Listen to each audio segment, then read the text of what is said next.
ehemaliges Erotiksofa. Ist es eins? Wahrscheinlich, also wer stellt sich das daheim hin? Sie haben gleich die richtigen Assoziationen. Vielleicht, ja. Mal schauen. Ich glaube, es gibt kaum eine Frau, die heute herumläuft und sagt, ich habe einen Spaß auf einem Mann. Well, we don't know who wrote the book, but I'm quite sure that it was a man. I think it's men's fantasies that women want to have sex all the time with everybody, with every man who comes around, that they have pleasure all the time and come every 2 minutes and all this.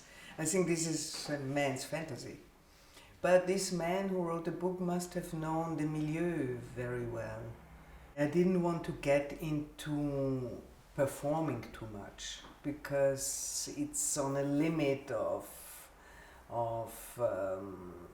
somehow I didn't want to exploit the men, and some of them have been nice and you like to look at it and laugh and have fun. So I didn't want to do too much of that, and not all the men performed, but all the men read a piece of the text to start our conversation.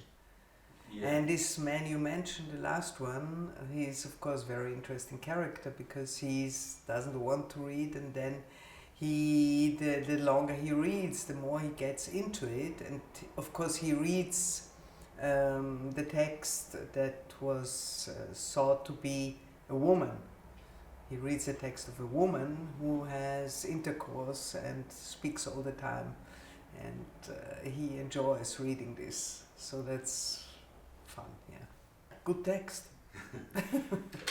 Well, I visited several locations, and I found this place which was a former fabrication of coffins, but served as a cultural center for a couple of years, and we were the last people who worked in this space because now it's being transformed to a shopping mall or something like that. So it was empty and we had it for us alone, so it was quiet.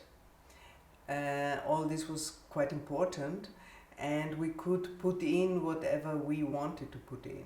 And I tried to create a kind of casting situation with you see the light and sometimes you see the sound man, so it's a rough location. I also like the sign no smoking, and which is funny that a British journalist wrote from Mutzenbacher, where everything was permitted, to no smoking. That's where we are today.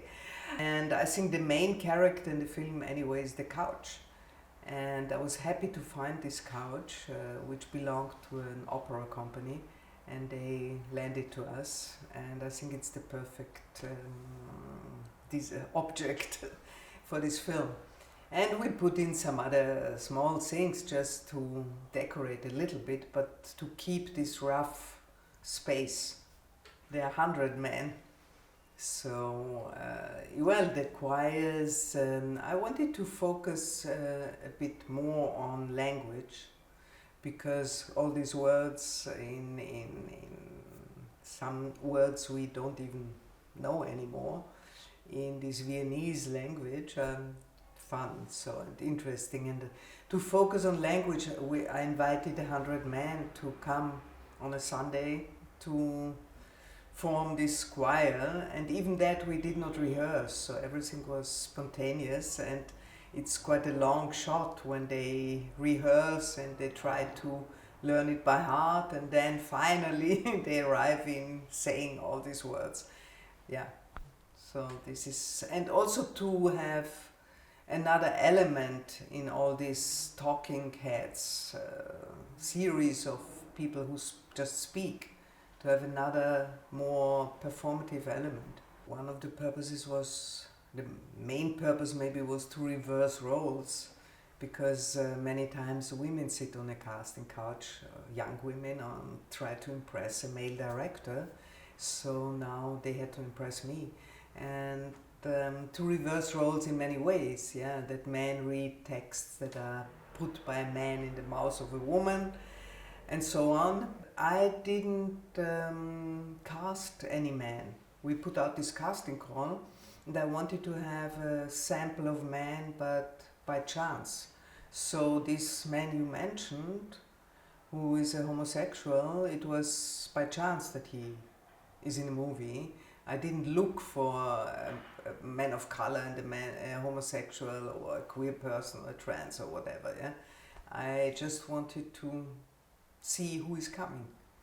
Yeah, no, the dream dance in this film are special in a way in my filmography, and there are some films I would call true essay films.